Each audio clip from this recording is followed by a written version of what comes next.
Zhuangzi refuses to become an official. By the quiet banks of the Boc River, the golden hues of the setting sun cast a serene glow upon the water.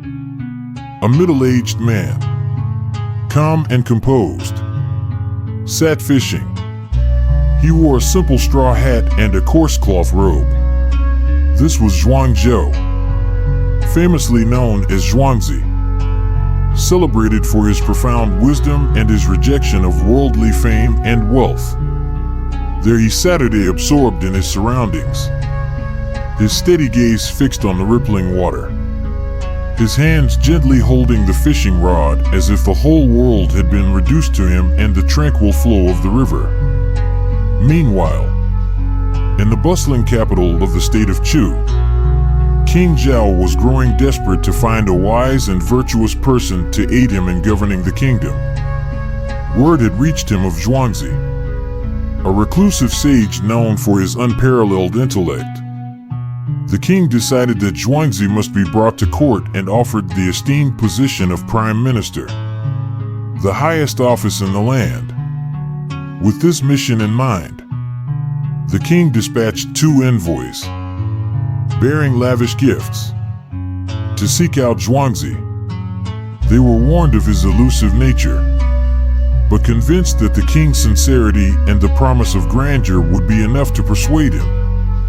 After a grueling journey through mountains and forests, the envoys finally came upon Zhuangzi at the riverbank. The scene that greeted them was utterly unexpected. The renowned philosopher looked no different from a humble fisherman. Yet, his serene demeanor, the fluidity of his movements, and the depth in his gaze exuded an aura of wisdom that left them in silent awe. The envoy stepped forward and bowed deeply.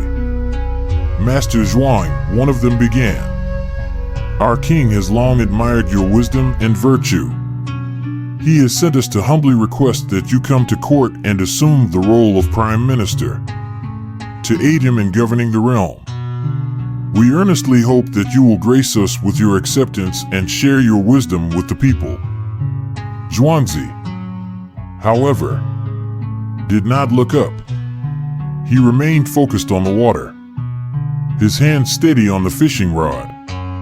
After a moment of silence, the second envoy added, "The king holds you in the highest regard, Master Zhuang. He has promised to bestow upon you 1,000 taels of gold and the greatest authority in the kingdom, so that you may govern without care or concern." At last, Zhuangzi lifted his head, his gaze calm but penetrating. A faint smile appeared on his face as he replied, "I have heard that in the state of Chu, there is a sacred tortoise that died 3,000 years ago. The king has wrapped it in silk, placed it in a jade box, and enshrined it in a grand temple. Tell me, do you think that tortoise would rather be honored and worshipped after its death, or alive, dragging its tail freely through the mud?" The envoys were momentarily taken aback by the unexpected question, but quickly responded, "Master, surely the tortoise would prefer to be alive and free in the mud." Zhuangzi nodded, his smile widening. "Precisely. Go back and tell the king that I would rather be a live tortoise, dragging my tail through the mud, than a dead one, venerated in a temple." The envoys were stunned. They had never heard such a response before, but they were determined not to fail in their mission. One of them stepped forward again, his tone more urgent. "Master Zhuang, the position of prime minister is not merely about power and wealth.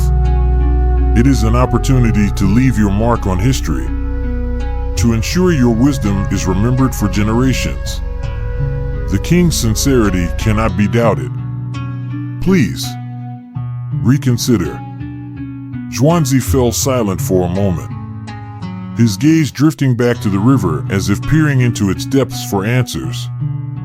Finally, He set his fishing rod aside and turned to the envoys, his eyes sharp and unwavering.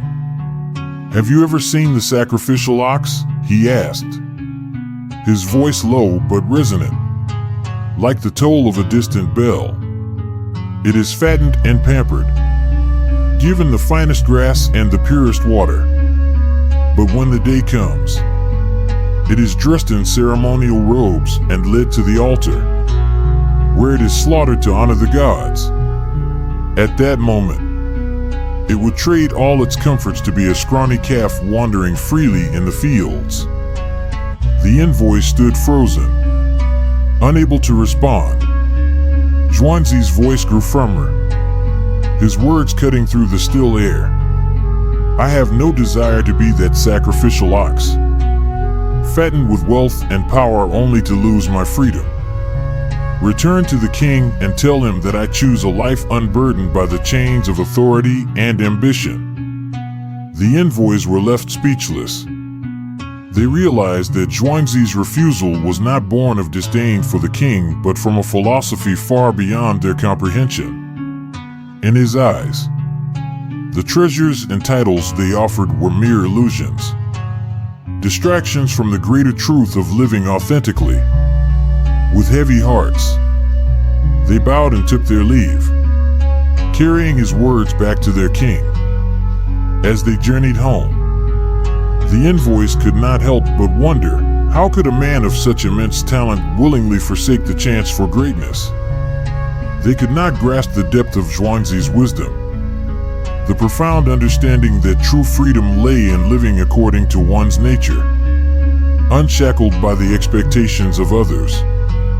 Back at the riverbank, Zhuangzi picked up his fishing rod and cast his line back into the water.